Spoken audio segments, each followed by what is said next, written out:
Hello to everyone watching live on YouTube, playback on YouTube, and listening to it on iTunes. Gonzo, how are you on this fine evening?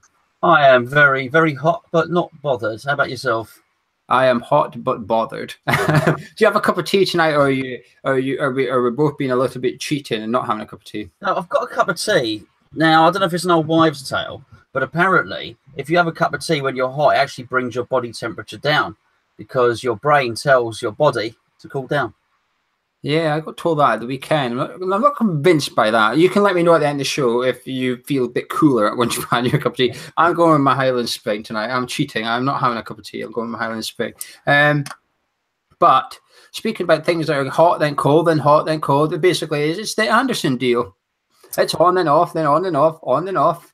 Have you pretty much just given up on this and thought, bugger it, I'll just wait and find out at some point something will happen? Yeah, I did. I thought it was dead in the water. And then somebody posted something today about that they might have accepted 40 million. Apparently they want 50. We've offered 30 with extras, taking it up to 40. And apparently we've bid 40. I don't know. But actually today was the day when what you said happened. I looked at it and said, and didn't pay much attention to it, to be fair. Yeah, I've not paid attention for the last few days. Now, I've given up on it, to be honest with you. The other stuff, I've been keeping an eye out for the rumours. It's not Anderson, because I'm starting to think this ain't going to happen. So let's keep an eye on what is probably going to happen. But it's just so... I thought West Ham in the nose were quite bad, right? I thought we were quite bad for our people trying to claim things. Wherever you look, there's different people trying to claim different things, and they're all inconsistent. But the worst thing with this is we've now got our version. Lazio's version is just as bad, I think. We've now got all these Italian ones coming over. It's getting filtered through to us on social media and that. We've got all these Italian in the know. So we've now got twice as many to contend with. And I think it just tipped me over the edge a little bit. I think I've just got a bit bored of it all. I just thought, if it happens, great. If it doesn't happen, I'm not even that fussed because it's already worn me down that much.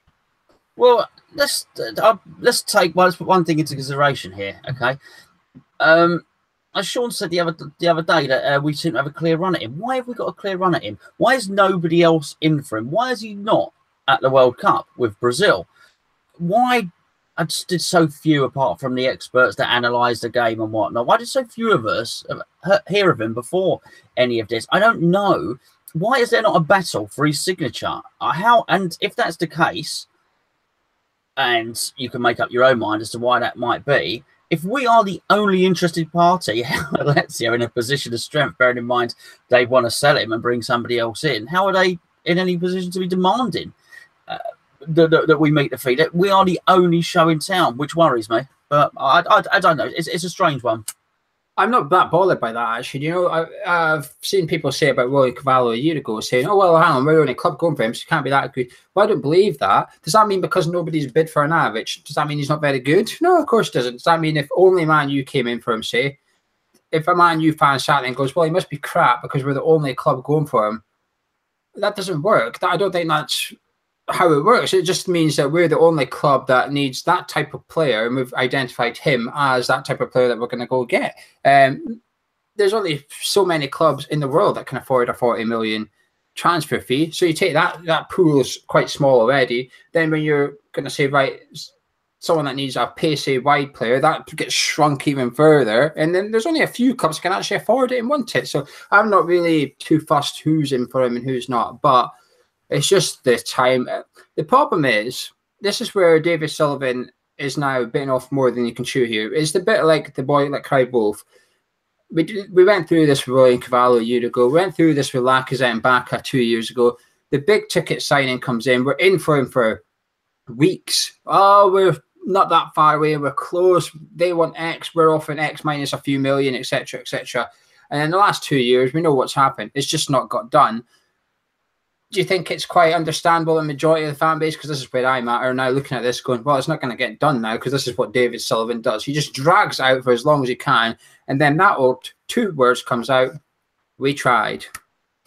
Yeah, well, that's always going to be the suspicion, and he's got to carry that because he's knitted that coat for himself, so he's got to wear it. But by the same token, I do think that I think it's got to a point where the fans are saying, actually, we shouldn't be paying all this money for this guy. You say about Carvalho, but people had heard of Carvalho. Even I'd heard of Carvalho. I even said, I think I said in that transfer show we did, if anybody is bored enough to troll back, I said I know about Carvalho because he used to be the future. He was in all the old 442 magazines as the next up and coming defensive midfielder, almost signed for Arsenal. People had heard of him. So I think people were a bit more aware of what they were getting. We are dealing with a YouTube player here. So I think people watching on YouTube, those who play FIFA, have signed him on FIFA or whatever. And so I'm not sure there is the appetite with the fan base to push the boat out that far. But clearly, Sullivan, there's no faith in Sullivan that he can close a deal. And rightly so. We've all seen the facts from the Carvalho deal, and that's why.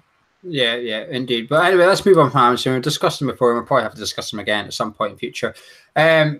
The Chelsea trio came out that apparently we're looking at 3 Chelsea players, hoping to get one of them on loan with the view to permanently sign him, but on loan anyway. Drinkwater, Barkley, and Ruben Loftus-Cheek. Do all 3 appeal to you, or is just one of them, or 2 of them? Or yeah, I mean, Drinkwater less so. I mean, if we could get Ross Barkley or Loftus-Cheek, I know it would clearly just be on loan. Then I think that'd be a real coup. I really do. They're very much what we need, both of them. Ross Barkley's got a bit of a bad rep, and a bad injury record, but he's a fantastic player, really, really good talent, and would suit us down to the ground. In fact, I would dare say if Barkley came to us, actually, there would be a chance if we did well that we might be able to sign him, because that would appeal to Chelsea because they got him on a free and they sort of like doing that, turning the profit on a player. I don't think they've got any desire to sell Loftus-Cheek, even though they've got some funny youth system, haven't they, where they could have really done with him. I think he would probably improve the Chelsea team. Some of I can't remember the guys that they bought from Monaco last year, but plays in central midfield for them. You tell me his name. What's his name? Baba Yako. That one. And I think Loftus-Cheek looks better than him, certainly. I've seen him play live as well. So either would be really good, and it would obviously tick the box that it allows us to spend some of the funds elsewhere. Yeah, I think all 3 of them tick the box to an extent. I mean, I understand why you're saying Drinkwater less so. The thing is, if you look at them, if Drinkwater came in, it would be a solid loan signing, sitting in that centre midfield position. And he's not quite a defensive midfielder, but he goes in there. Will he be as good without Kante next to him? Probably not, but he's good enough for West Ham, no doubt about it. He's probably just not as adventurous as Barkley and Loftus-Cheek. It's probably harder to find a creative midfielder than a centre midfielder, if you like. And that's why those 2 are more appealing. You said Barkley would suit us to the ground. I agree with that. I actually think we would suit Ross Barkley down to the ground as well, actually. I think that's a match made in heaven, that one. Loftus-Cheek less so. The better player. I think he's better than Barkley. He's the most appealing. However, I think long-term, I think it's less likely to happen because he's destined for bigger things. And if he plays well against Belgium tomorrow night, Thursday, or tonight, depends when you're listening, his values are going to keep going up. He's now in the England first 11. On the biggest stage in the world, he's now going to be more sought after. I don't think. Did you say Chelsea got Barkley on the free? Is that what you said? I don't think he was free. Was he? He was cheap. No, no. Actually, you're right. His contract's running out. They paid a nominal fee. They paid 15 million or something. Yeah. It was cheap. Yeah, sorry, you are right. Yeah. It was the January transfer they got on to stop him going for free, but I get your point. Even if we were to offer them their money back, actually, I think they might think, right, okay, we might take that. 3 appealing transfers. And like you said, if it was on loan, you're bringing in depends which one you bring in, but you're bringing in essentially a £30 million player on loan without spending 30 million. So perfect all round. Another £30 million player we could be bringing in for without paying 30 million is Shakhtar Donetsk's Bernard, a little Brazilian attacking midfielder. You've probably heard of this guy. He's a bit of a FIFA player, if you like. His contract's up. Spent 5 years over in Ukraine. His contract's up. He's leaving this summer. There'll be a lot of clubs lining up for his signature, though, you'd imagine. You said there's no competition for Anderson. There's probably going to be plenty of competition for this guy. Yeah, if we're not bidding for him, I'd certainly like to know why. Again, he is one, as you say, that we have heard of. Everybody knows about this guy. Very, very, very good player. Excellent. You know, a proper number 10 in many respects would fill the Lanzini void spectacularly well. No money involved. I like Bernard rather than Bernard, so I'd go with a Bernard on him. Proper Brexit surname. He's a proper. Well, I'm thinking of like Bernard, you know, like a West Country Bernard, and we call him Bernie. So yeah, I like a bit of Bernard. Good English name, Brazilian flair. What's not to like? And free, keeps those funds for whoever. we might end up with a bunch of loans and frees. If we are, let's make sure they're good players. And certainly the last 3 or 4 names you've mentioned are very good. I hope we're in for him now. An English person with a bit of Brazilian about them. I think most men like a bit of that, to be fair.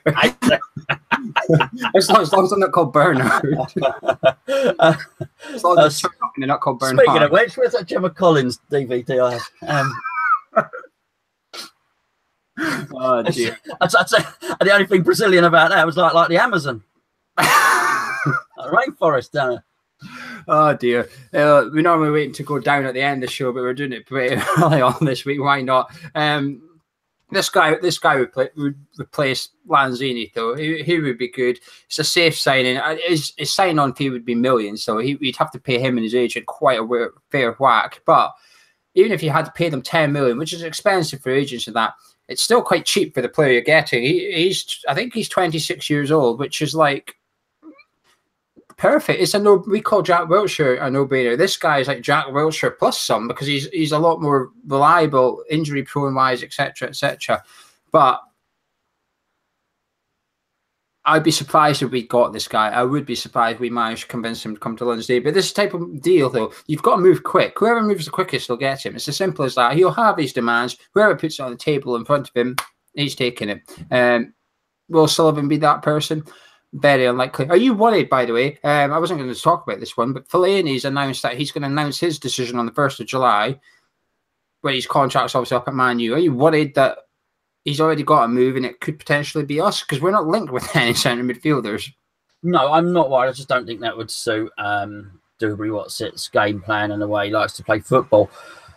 I do think, you said about Italian in the nose, and I do think we have a signing to come who nobody has mentioned yet. I do think that's the case. I really do think they're trying to keep things very, very quiet. There's a reason everybody's scratching around. There's a reason nobody has said we're actually going to look. We're going for this guy. We're going to sign him on here, and because I think they are. The links are quite weak. Also, the final sort of nail in the coffin, or so it seemed, in the Anderson deal came on Monday, which was the same day that Pellegrini officially started work with his fella, Julius, whatever his name is. So I just found that quite coincidental at best. On the day they both start, actually, that's it. We went, no, our interest is over in Anderson. So maybe they've walked in, they've had the meeting, the money's been shown to them, and they said, actually, no, forget it. I do think there's one to come left of field, which nobody will predict. I really do. Obviously, everyone will be wise when it's for the medical, but I just think there's something flying under the radar somewhere. I wouldn't be surprised, because there has been one or two of them, like Fabianski, for example. It took a while for it to get announced, but when it was done, I think it went from potentially from Fabianski to Fabianski signed pretty quick, within a matter of 2 days, because everybody had a list. All in the nose of that, I had a list of about 10 goalkeepers. All were after. He was on the list, but there was a list of 10. Oh, it could be this one, it could be that one. No one really knew, and all of a sudden it was like, oh, Fabianski's done, by the way. And I have to say, we did the same with Diop, really. It was quite quick. Everyone thought we were going after the Barcelona one. I mean, I was never convinced by that one because of the work permit issue. I did think that it was a bit strange when people that knows about like that South American football players and stuff were saying, well, you probably won't get a work permit for him. And when you read their articles, you thought, well, they're the ones that would know about this type of stuff. So why are we going for this guy? And you do wonder if this Anderson thing's maybe, I wouldn't call it a smoke screen because it's quite obvious we're in for him, but you do wonder if we're delaying it and prolonging it just to try and get something else done when everybody thinks we're after Anderson or something. We don't know. It would be refreshing to see West Ham be able to do business like that. But the problem is I just don't have confidence in them actually doing it. No, I agree. And I don't mind not knowing. I think it's quite nice. I quite like the idea of switching on Sky Sports News and it being sort of quite organic and seeing something on a yellow banner. I think, oh, we're about to sign somebody. As much as, maybe it's nice knowing early. It's also nice not to in many respects. Unless it's Jordan Hugo. I remember doing deadline day in January when we were wondering who we were going to get him. Hugo popped up at lunchtime, and we thought, who is this guy? And we did our live show. Then it turned out he'd signed, and we were all relying on pestering people to turn up in the live show. They kept that very quiet. There was no one, not a sniff, even 2 hours before. Not a sniff from anyone. So, they can keep it quiet when they want to. Yeah. Another player we've been linked with, perhaps sporadically these last few, but Mexico's Herrera, not Man United's Ander Herrera. Mexico's one that plays for Porto. He's got a year left, defensive midfielder, 28 years old. Have you ever heard of this guy? No, I'm sorry. I haven't seen Mexico play football at the World Cup either, so I'll hand over to you on this one. Well, I'm buggered as well, unfortunately. Listen, Mexico played well at the World Cup. I can't tell you which players have played well. That makes sense. It's a bit like I could sit here and say Sweden have played well. I think Forsberg's played well and that, but I couldn't tell you the name of their centre midfielders, for example. Sure. I think played well. I watched the game, not particularly look at who's who type of thing. But that's one to keep an eye on. A 1 year deal, so he could be going cheap. Plays for Porto, and he's still in the World Cup because Mexico went through at the expense of Germany. Germany are out. Another player we've been linked with is a player that was on loan at Leicester last season, is now back at his parent club Bayer Leverkusen, but could be coming back to England on loan next summer, and that is Dragovic, the defender. You've heard of this guy, but can you remember him? No, I didn't he really pull up any trees at Leicester? Did he even play very much at Leicester? I'm not sure. I can't. I don't. It's one of those players that's maybe played in the Premier League, but I mean, certainly not noticed him. He's not certainly jumped out of the screen when Match of the Day's been on. But I'm quite calm with defenders. Truth be told, when I see defender links, I think this one's more believable than Mawson, because I think the Mawson one is going to be really quiet in the water, and I'm glad, because I don't want to see us spending that much money on another centre back unless someone leaves. But to get a loan in would be quite a clever move, I suppose, because it's low risk. It gives us that little bit of extra cover, etc. But when a defender link comes about now, I'm paying very little attention to it unless somebody leaves first. Even if it's a right back, I'm still not going to pay much attention. We're well covered in that area. But speaking of our defenders that might be going out, Sam Byram linked with a loan move to Nottingham Forest. Is there any point of loaning him out? Yeah, because nobody will buy him, because he's not done anything to encourage or entice anyone to buy him in the last 2 or 3 years. He's been injured or inactive. Most of the time we have to loan him, hope he impresses, then hopefully then someone comes and bids a little bit of money from him. You never know what can happen. He plays at Nottingham Forest, he ends up in that championship team of the year. Someone comes and buys him for 7 million, or whatever, or 6 million like they bought Randolph for, something like that. I think that's the best we can hope. Alone it'll have to be. Is it too short to say his career's over already at West Ham, or do you think it's time? Because in a year's time, let's say he does go out on loan and gets in the championship team of the season, as you just hypothetically said, in a year's time, Zabaleta's out of contract, so could it be that we take Byron back and say, actually, you were the best right back in championship, you're now going to compete with Fredericks, assuming he has an okay season, for that right back spot? If he did that well, then we'd be mad not to, because players in the championship are going for a premium. I said 6 million, because it's sort of what Randolph went for, but I don't know, actually, just to jump in, there's a couple of transfers happening in championship over the last 24 hours are happening. Flint's just joined Borough for 5-6 million, absolute bargain. And then Bobby Reid is away to Cardiff for 10 million. 10 million. Hugo's 9 million. Hugo's here. Bobby Reid's away up here in the championship last season. So that 10 million for Bobby Reid's a very, very good purchase for Cardiff. So I think there's value down there. But sorry to interrupt that. You just triggered that. No, it's fine. I just think that if we were in that situation next year and we knew Zabaleta had gone it and he'd shown really good form over a whole season and looked really promising, we'd be silly not to, because like we say now, you can use your funds on elsewhere, in the pitch. By that time, Fredericks possibly is established as the #1 right back, so he comes in as understudy. Yeah, I mean, great theory. I think a loan works whichever way you look at it. On a scale of 1 to 10, how much have you given up on Byram? 10 being you've completely given up on, and 1 being that you really think he's got a future at West Ham? Yeah, I mean 10, but not nasty. I don't mean to be nasty. I just don't think it's worked out for him. I hope he's a good player. I really do, and I hope it works out for him. But I just feel at a time when we need to go like this, and the appointment of Pellegrini suggests we are going to be on an upwards trajectory, he's been going the opposite direction for the last 2 or 3 years, and he'll have a hell of a catch-up job, really. I hope he does it, but I have pretty much written him off in terms of his West Ham career. Certainly, I just, when I say 10, I don't mean that. And his wider career, I hope he has a really good career. I really do. Yeah, it's a shame, really. But this is why I think it shows why you should sometimes go shopping in the Championship, because none of us are pissed off that he's here, right? Because he's on a low enough wage. He didn't cost that much. He cost $3.5 million or something. So when we're talking about him leaving, we're happy to loan him out. It's completely different. You spend heaps of money on a player and he fails. This is why I think there's value in the lower league, because you can then just loan him out, and it's fine to loan him out because it's not that expensive. It's not been a costly mistake to the football club. But I still, well, you're a 10, I'm about a 5. I still think there's something about him. Whenever I've seen him, there's still something I see there. I think actually he's got something about him. And I still remember his debut when he came on against Man City quite early on, because whoever it was right back got injured, Jenkinson maybe, or Tompkins or someone got injured. He had to come on. And he looked good. He looked brilliant. What we were hoping to buy in, I don't know. I just think he's still got something. And a loan move would suit all parties, I suppose. But I would just keep him in the squad, truth be told. I don't... What's he on, 30 grand a week? For the sake of saving 30 grand a week, I don't know why he'd loan him out. I would keep him because he can play right wing as well. He can play there. Zabaleta can play in other positions. I just think he's a utility enough player, and he allows Zabaleta to be a utility player. It's a squad game. We got caught with our pants down last season by not having enough squad depth, if you like. And I know he was still in it, but I would be disappointed to see him go out on loan for this one. Lanzini's injury, it came out that he was going to be out for 15 months. Lanzini himself has now come out and said, actually, that's wrong. It's just the media making stuff up. I mean, who would have thought that? I bet you were shocked that the media made stuff up. But Lanzini said he hopes to be back at the start of 2019. Good news.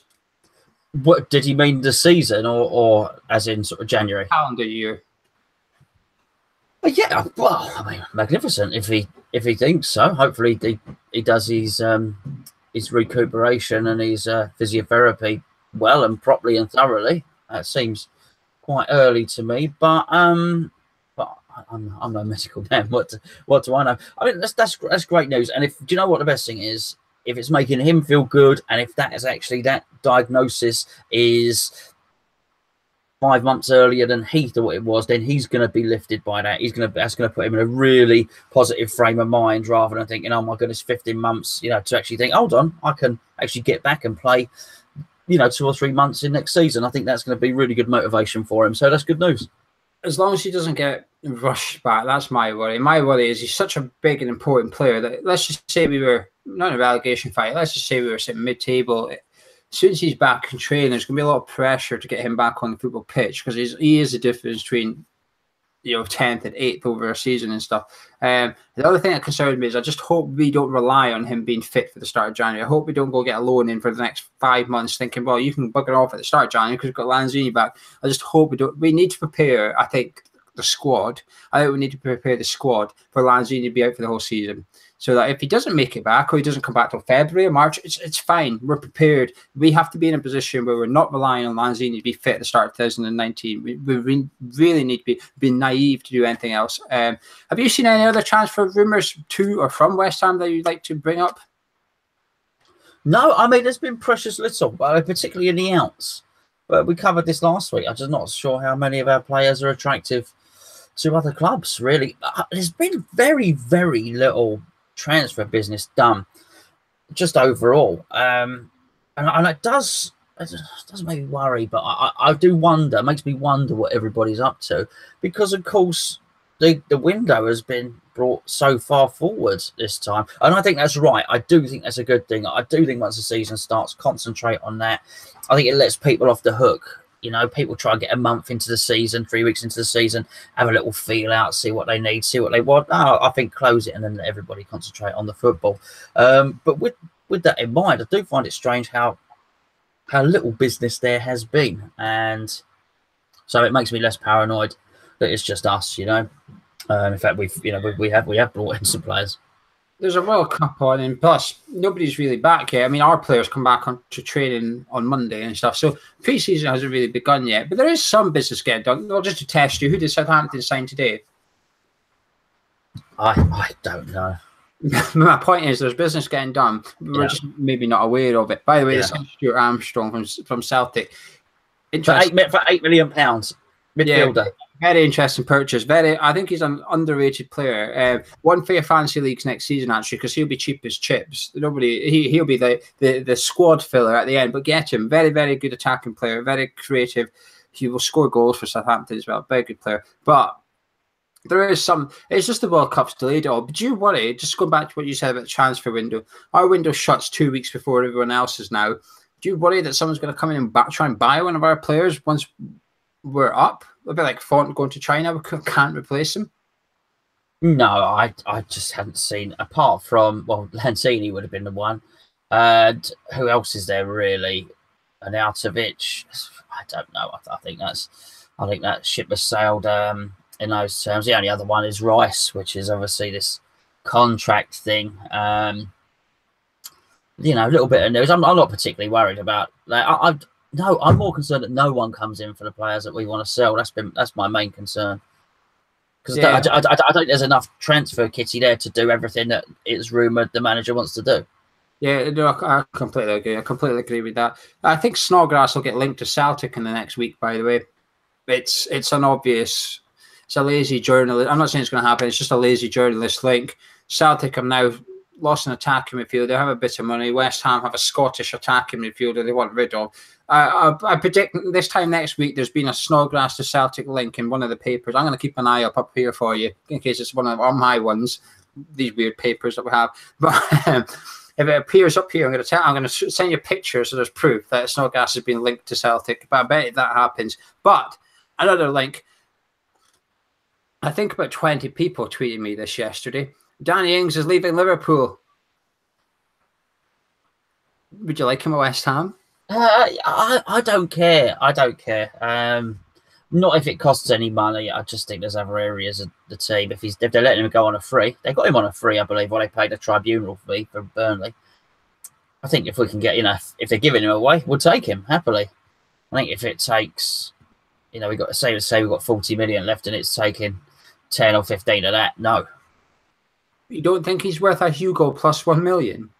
We've got very, very little Hugels to play with, if you pardon the expression. Even the Hugo is not worth a Hugel anymore. How's that for you?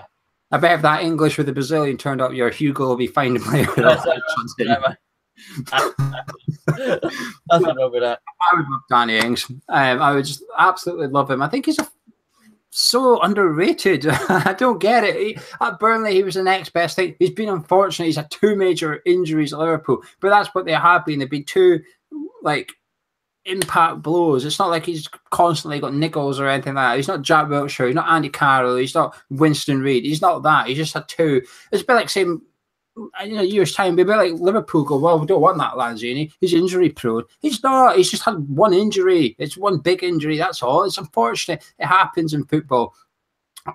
Ings is a no-brainer. This is, he's going to cost the same as Bobby Reid.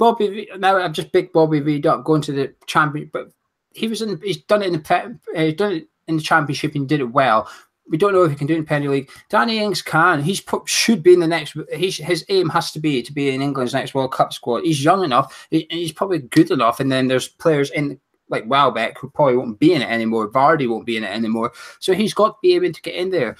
I just don't see a negative in signing Danny Ings. Well, I just think it just takes away from where we need it, which is in midfield. It gives us less to spend in midfield. We do have forwards. I just don't think it's necessary. It's not that I didn't even consider that he was injury prone, but I just think it's, I think that's the reason we need to spend that money elsewhere. Possibly. Is there any other news about West Ham? Oh, did you read the thing? I've only skimmed through it, unfortunately. I was planning on reading it, but I ran out of time between the stadium and I don't know who it was. I wish I knew now. It basically said there's a problem with persistent standing still. Yes. The blocks, and basically said you West Ham need to sort this out. Ticketing, basically 43,000 people at the Southampton game, by the way. Well, that's no surprise. But that was our biggest game since we moved to the London Stadium. Yeah, but anybody, but no one's surprised. No one swallows this attendance. We all know when it's full. You can't see any seats. We all know when there's 40-odd thousand in there, because everybody says, I reckon there was only 40-odd thousand there today. You can see all the empty seats. The the standing, I believe, was upper tier standing, and I totally agree. And how no one has fallen off the edge of that and killed themselves yet is anybody's guess. It's dangerous there. So yeah, I would agree with that. The facial recognition thing, I didn't really read. I skimmed past that, didn't really read it. And obviously, the other bit of news is that David Sullivan is going to deal with Sadiq Khan, apparently. So yeah, he's going to take a more prominent role in negotiations, which I would suggest he didn't do. But having said that, there's a big problem with Sadiq Khan and Karen Brady. Bearing in mind, one of them is a Labour mayor, the other one is a Tory peer with designs on being the London mayor. So they were never going to get on and be able to discuss West Ham very well, because they both got bigger fish to fry. Although I do think we are going to get to a situation that's making such huge losses the stadium. I do think we're nearing the end game with the stadium, certainly. And I don't mean next week or anything like that, but bearing in mind they started building the thing in clearing the site in 2008, and it's now 10 years later. I do think within the next couple of years we're going to get into the end game. We'll finally know what's going to happen with that stadium, because they can't keep on losing between 10 and 20 million pounds a year, which is what they are doing. Yeah, I've not really read into this, but you can search for it. By the way, Gonzo, the last 2 or 3 weeks now, I've noticed this because it's now 9 p.m. Our viewers go up at 9 p.m. when Love Island comes on. People have joined us because their missus is watching Love Island, or their missus. It's their missus. It's not their missus is watching Love Island. Their missus might put it on, but they're watching it. They're loving the Love Island as well. They're all caught up in whatever happens on there. I guess people just shag each other, I'd imagine. You think they've got headphones in with no volume on, but they're pretending to watch us, but actually they're just listening? No. I think they even admit to their missus that they watch it, and they probably discuss it with their missus. They're probably like, "Oh, I can't believe such and such, knobbed him or whatever." But when they speak to their mates, they probably say, Love Island, load of old rubbish. Yeah, I was watching. Do you watch it when you're not on here? No. I'm funny enough. I'm so desperate at the moment. I'm watching reruns of Game of Thrones, but no, I have never ever watched a series of Love Island. You don't need to, because people are so prolific with it on social media. People post these clips. Although there was a really funny clip. There was a funny clip, and I can't really say it out loud on here.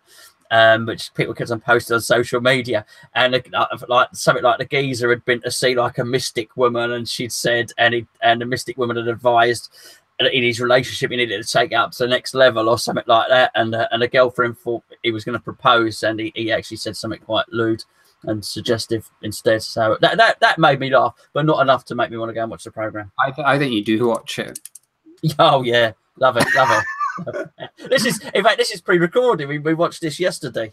So yeah, so if any news has come out on Wednesday, we don't know it. Yeah, absolutely, because we're watching it. So yeah, we already know that Gladys has banged Cyril or whatever's going on the old island there.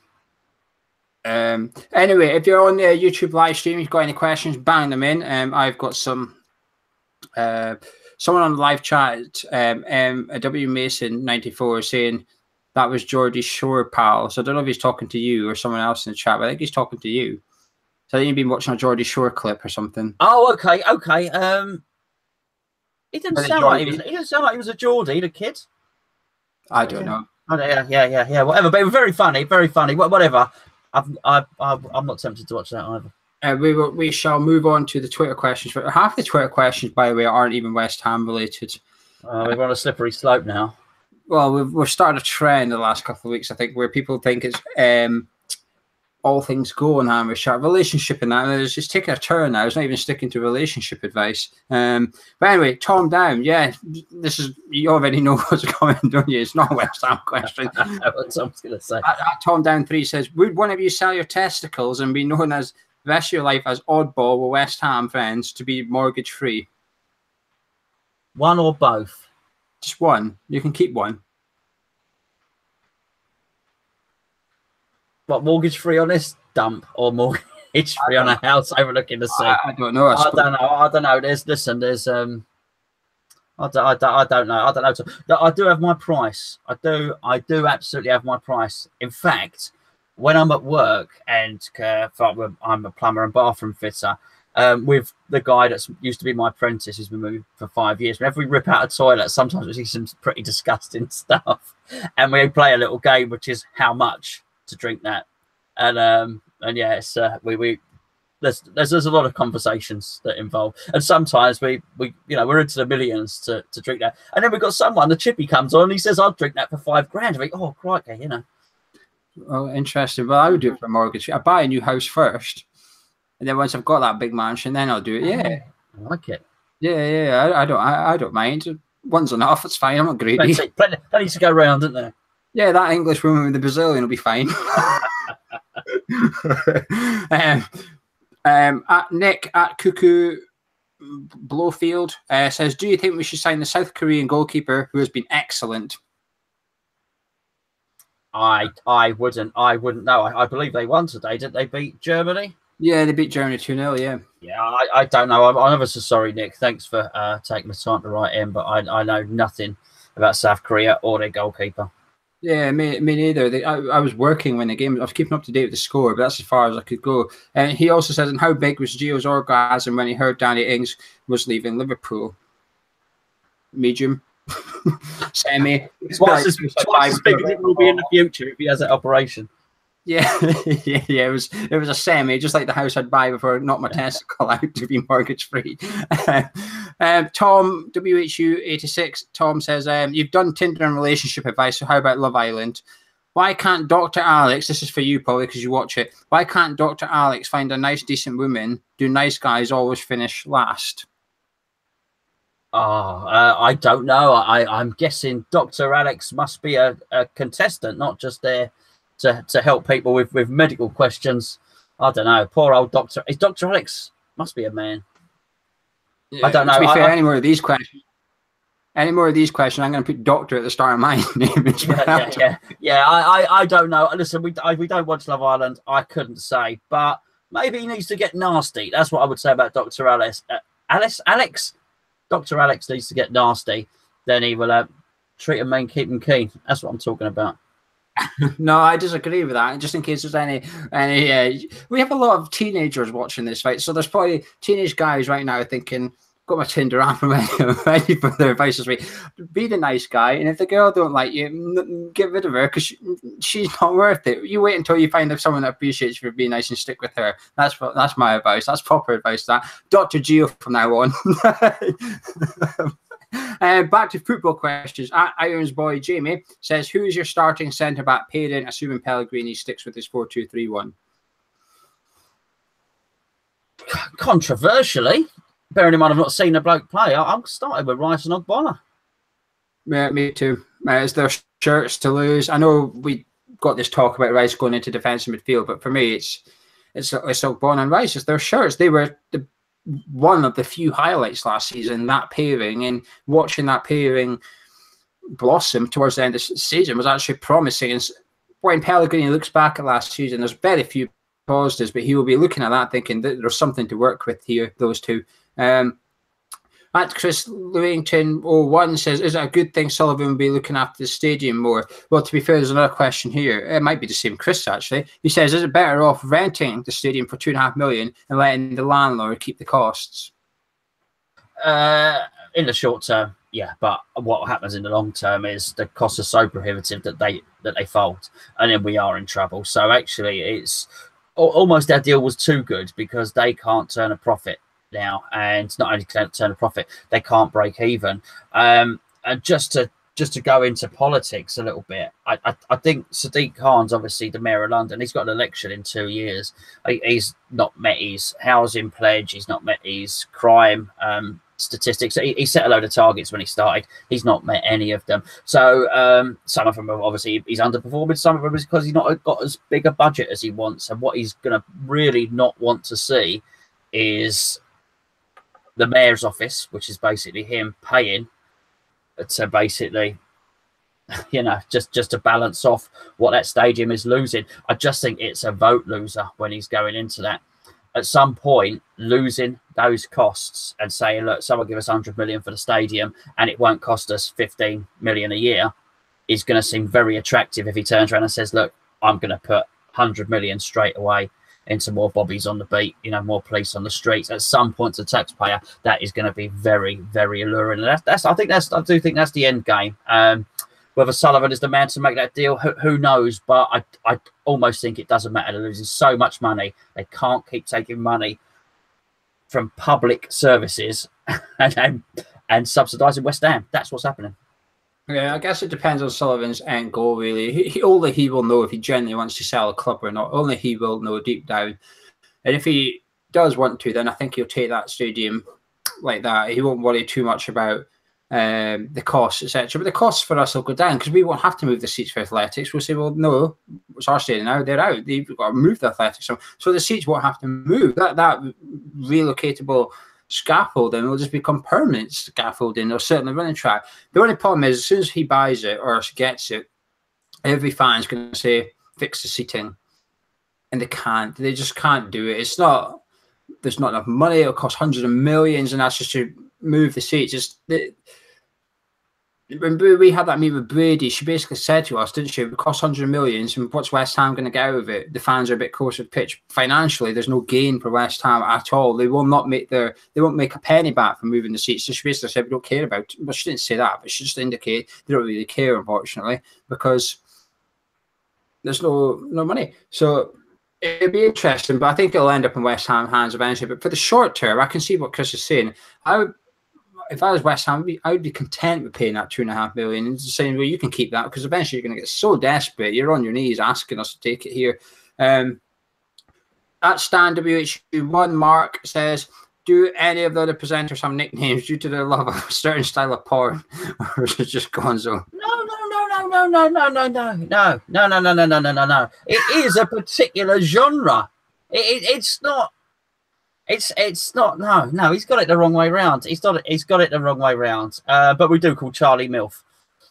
Yeah. Well, to be fair, we have a guest on called Threesome now and again. His one is on there. Yeah. So, can I just say, someone actually had to explain to me what that particular category, the Gonzo thing, was, which I now know. And right. I've checked it out. It's true. Chris at Chris B27_ says, have you heard any rumblings about who your kit supply will be? I think this is Umbro's last season. He wants to see Adidas. Do you care who makes the kits, by the way? Yes, I agree with him. Yeah, I do. I don't really like the Umbro kits. Never have done, really. Always like Adidas kits. Yeah, I think they do a good job. I'm not that bothered. If we were to move to another one, I wouldn't be upset, but I wouldn't be happy. But I struggle to understand the motivations and stuff. I don't know. Maybe it's because I don't buy them and I don't wear it. I don't know. It just doesn't bother me at all. Last question on social media before we move to the YouTube ones. It's from Peter Whitelock at Peter PW9 says, do you think Sullivan really has taken a back seat when it comes to transfers? It seems to him to be the same old, with a club bidding below the asking price for players. As much as you can, I'm happy to get on Sullivan's back for anything, but I don't blame him on this one for not wanting to pay 40-50 million for a guy that nobody's heard of. I just don't. Is he going to be able to drag himself into the shadows and not get involved? I doubt it. That's the nature of the man. I mean, he's a workaholic. You've seen the documentary. He walks past his swimming pool, said, I haven't been in there. Well, for me, what's the point? If I had a swimming pool, I'd always be in there. You wouldn't see me anywhere. I'd be on top of the lilo and umbrella sticking out my drink and all the rest of it. He's a workaholic. He does not stop. So it's going to be very, very hard for him to not be hands-on, which is what he wants to be. Yeah, I don't believe he's completely out of it. I still think, I'm not convinced he is not going to be the one negotiating the transfer fees, right? While we all want the director of football to be given a budget saying, here, away you go, work with that. I don't think that's how it's going to work. I think the director of football is still going to have to go to Sullivan and say, this is the guy we want.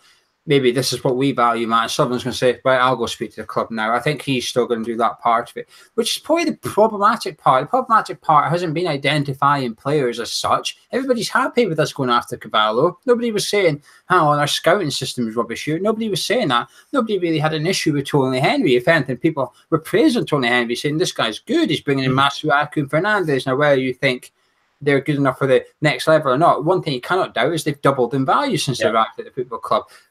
The problem was the guy doing the negotiating. And my worry is that it's the same guy doing the negotiating, because this Anderson deal smells way too much like the William Cavallo one and the Lacazette one and the Bacca one. And we all know who was responsible for that one. It wasn't Tony Henry. Tony Henry's left now, but the same things are still occurring thus far with this transfer deal.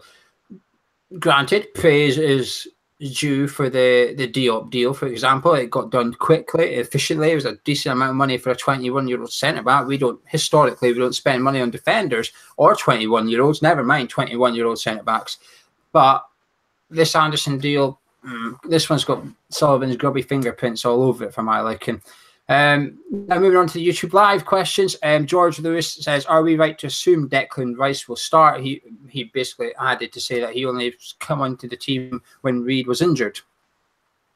Yeah, I'm certainly assuming Rice will start. There's got to be a place in that 11 for him. I think we'd be mad not to, particularly when the squad's quite small. We're really shopping around for players. Pellegrini's identified he might need 4 or 5. Well, there's one he hasn't got to worry about. You know, in fact, you'd probably look at it at the start and say, actually, I haven't probably, forgetting that Lukaku rumour, he's got 2 left backs.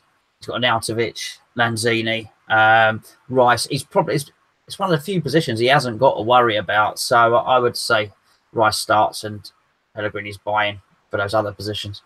Yeah, I think we're right to assume as well. I get what George was trying to say. He only came in because of an injury. But that's how you earn your place in the squad. You wait patiently, work hard in training, and then when a position opens up, whether it's an injury, a suspension, or player out of form, you then have to snatch it. You then have to go in there and keep the shirt, and Rice has done that. So I think that's why we're right to assume he starts. You mentioned Lukaku there. That's an interesting one. Have you dismissed that rumour completely, or can you see there being some substance to this that Lazio are trying to include him, say, well, you give us more money for Lukaku, we decrease the Anderson one, because that Anderson one, they have to give 20% to Santos, so then that way they get more money, if you like.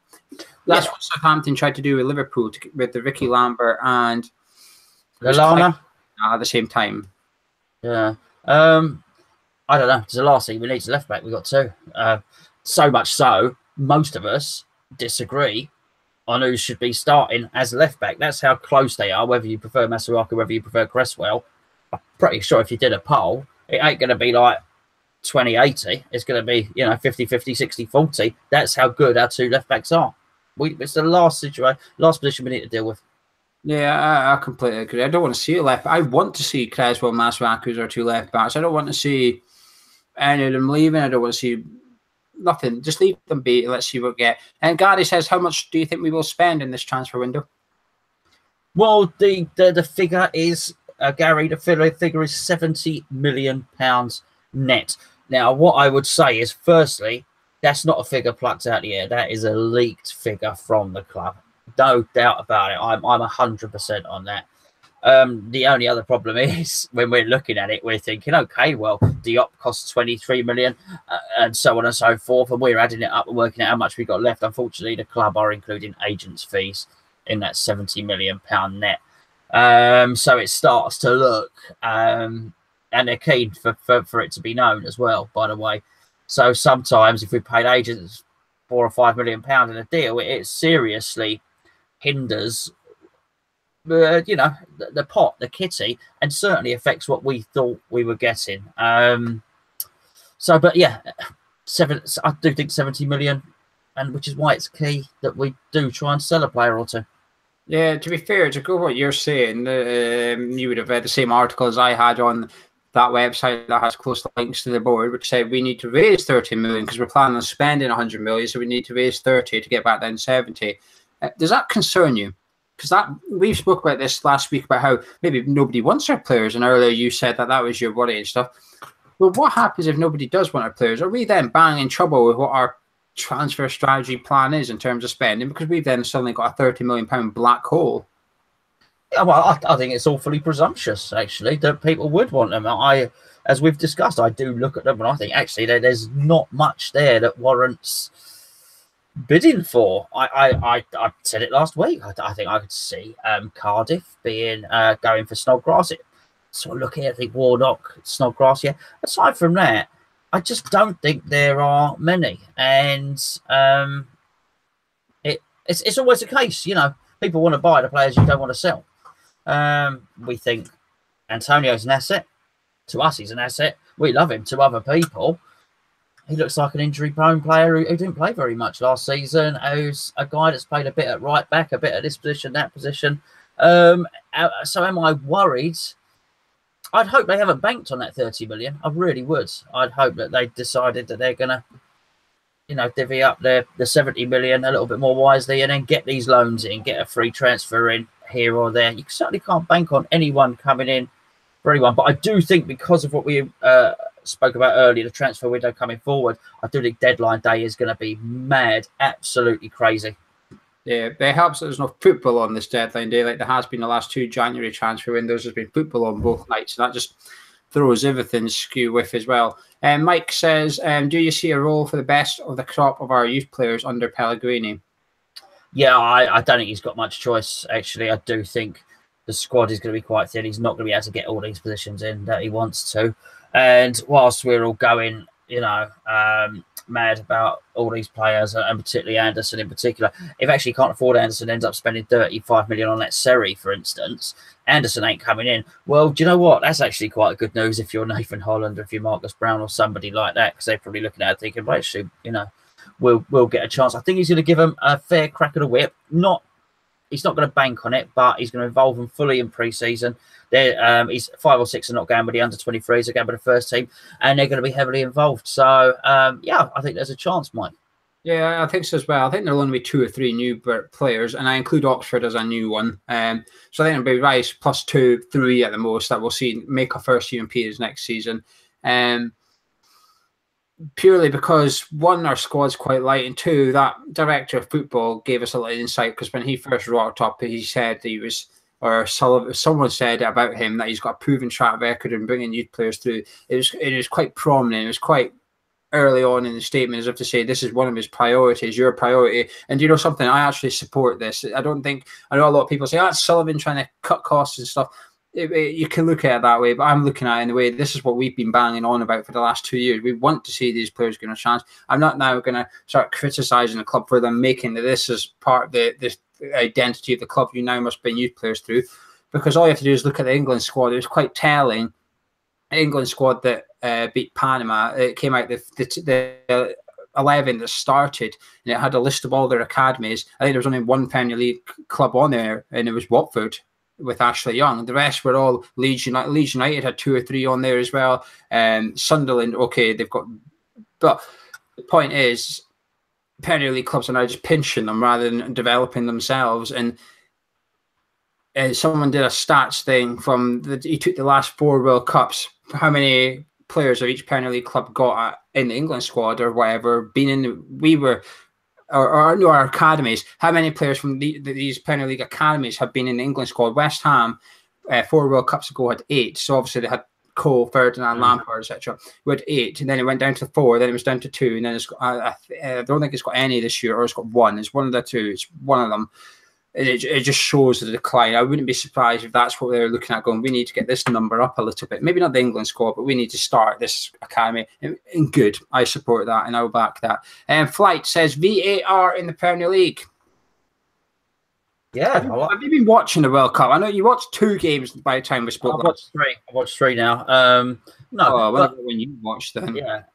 But I'm not mad. I do have the radio on sometimes at work, so I do hear what's going on, you know.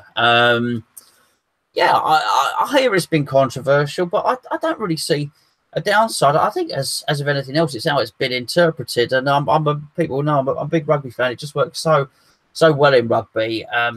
Unfortunately, the thing you're always going to get with VAR is in the same way that you might watch Match of the Day, and you'll see someone as a penalty, and Danny Murphy might be on there saying that's a penalty. Alan Shearer might be saying that's not a penalty.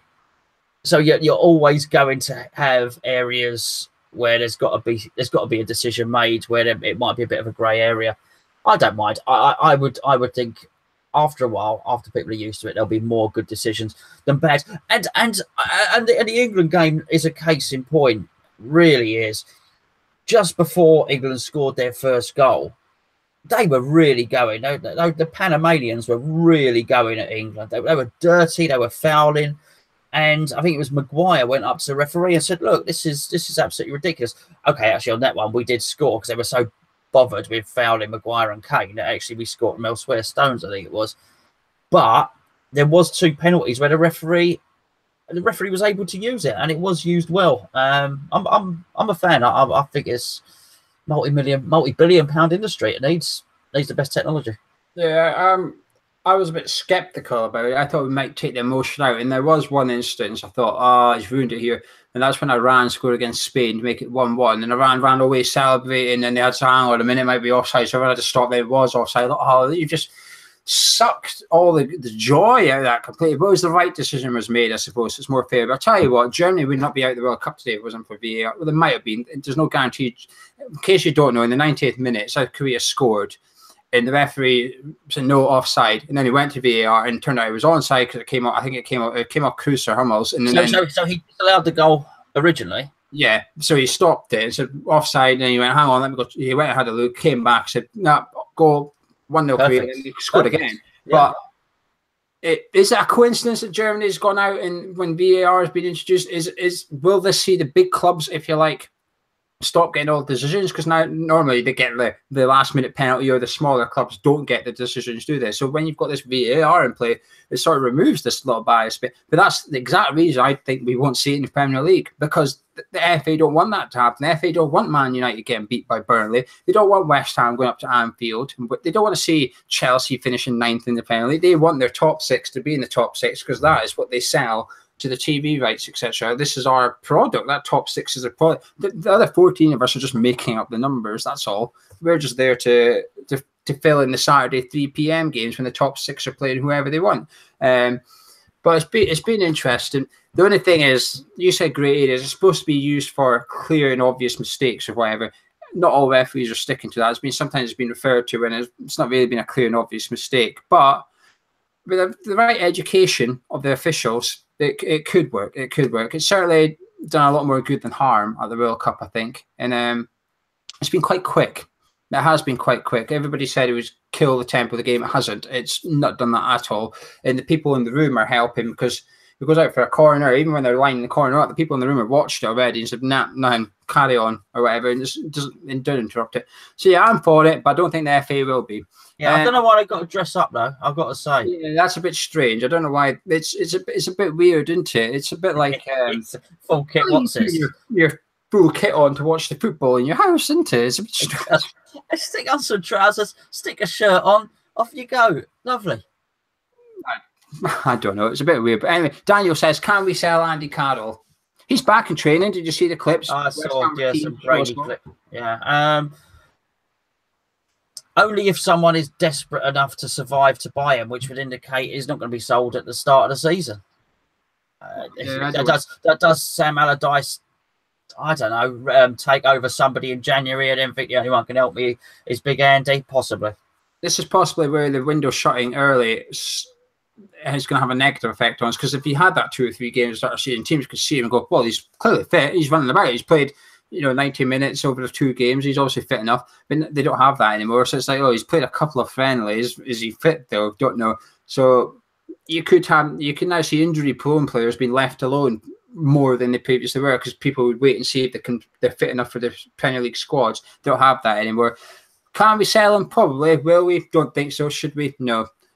Jordan says, do you think it's time to give up on Anderson? And Dave says, do you think we should give Lazio a deadline? Say, make your decision. That's it. Okay. I think we have, or I certainly have, given up on Anderson. Not as if we're too bothered in the first place. I don't think, but in terms of giving them an ultimatum, the geezer sounds like the Italian Daniel Levy, by everything I've read.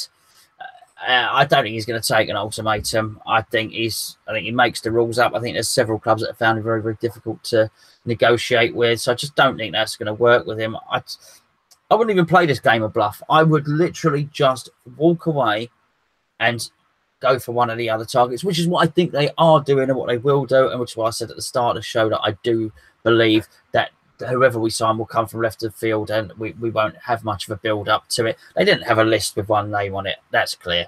Who does? They would have had a number of them. I'm pretty sure the moment they realised how tough the Lazio were going to be, they started dealing with some other club for another player.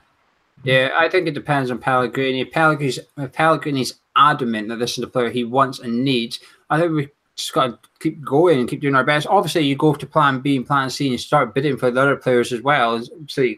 But until plan A is dead in the water, and I don't think it is, I think you have to. It just depends on the manager. The manager needs to be supported 100%. If this is who he wants, fine. If he's happy to change his target, you go with what Pellegrini wants in this one. As for the deadline, there's 44 days the window left. It's a long time. It's still a month and a half. It's still a long time to go. So I don't think we're at that point yet where we need to be pushing the panic buttons. But on this particular deal, it's just getting a bit wearing for all the fans. But as long as we can put up our resistance and not go mental on social media, we'll be fine. Lee, quick question. Anderson out of 10. What's the chance of it happening? 10 being aye, 0 being nah. I think it's a 5. I think it could still happen. Yeah, I'll go with that. But to be honest, it's sort of like an invisible 5 for me because I've actually just given up and don't really care about it anymore. It could be like a -5 if you like. KPFWT says, hypothetically, if you had a significant fund of money, would you buy a seat on the board at West Ham?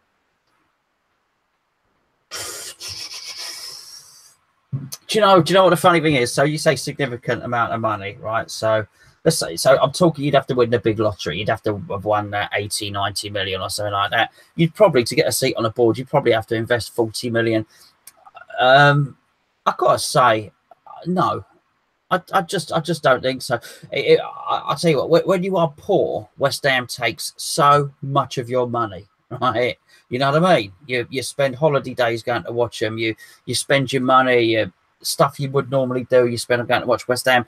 It's an absolute drain. It costs thousands to follow West Ham, and I think it'd be really sad if you won the lottery and West Ham swallowed half your money again. Still, then do you know what? I think you'd be better off buying the best seat you could afford, buying loads of seats actually altogether, and going with your mates and having a jolly nice time. Because even if you bought a seat on the board, I actually think you'd find it bloody frustrating. I think you'd sit in there and you'd be banging your head down. You'd be outnumbered. You'd be outvoted. I don't think board meetings don't even happen anyway. They don't even have board meetings. Don't have them at the stadium. They have little meetings once or twice a year around Sullivan's house. The rest of the time, it's done on phone. I think you'd think, oh, hold on, what on earth have I spent this money for? Be the most frustrating 50 million you ever spent, if you ever spent 50 million. I think I'd do it, but with an intention of selling it again in a year's time, loaning the club some money in between with 6% interest as well, just so I can make some money back because if Sullivan likes it. But I think I'd do it just to see what happens. Just so I could go up to Sullivan during the transfer window and be like, what are you doing today? What are you actually doing? Can I just check over your that transfer bid you've just sent? Do you mind if I proofread it first before you send it? Nothing against you, but the fact that you've got half of it in capitals, another half's not capitals, and you threaten to loan a player from Bordeaux at the end of it, it's probably not the right way to go about it, mate. I would just like to be honest, it's more because I'd like to be a fly on the wall for things, just to see how they actually go about stuff. On the build up to the Burnley game, were they talking about the march? How worried were they about the march? I would just like to, pure nosiness, that's all. I'd like to just know stuff. So I'd probably do it for a year, just for nosy. I think I'd leak stuff as well, but the wrong things as well. I just, and you know, because everybody would know you're on the board, wouldn't you? So I would tweet out going, just bid for Danny Ings, just to watch everyone go crazy. Would you still be doing a cup of tea with Geo Gonzo if you had a seat on the board? Our numbers would fucking go up then, wouldn't they? The questions would get interesting at the end. Why don't we go for this player? There's no money. I'll tell you what. All the pleasant questions would stop if you were on a board. I tell you, the old YouTube live chat would be a nasty place. Oh, they'd be out for you. They'd be gunning for you, son. But we tried, all right. We tried our hardest. The Lazio chairman is just difficult to deal with. Leave Sullivan alone. Yeah, you changed your tune, but yeah. He's a good man. He's a good man, Dave. But anyway, Gonzo, is there anything else you'd like to chat about before we disappear? No, I don't think so. I don't think so.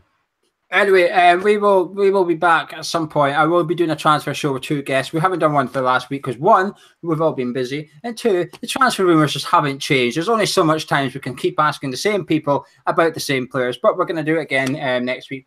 Ask them about the Chelsea trio and other players that we've been linked with as well. But anyway, Gonzo, say goodbye. Goodbye. It's goodbye from me. Me and Gonzo have still got both testicles intact for now. We've not taken any mortgage deals. But anyway, join us next time. Subscribe if you're new around here. Drop a like on the video if you enjoyed it. And thank you for listening.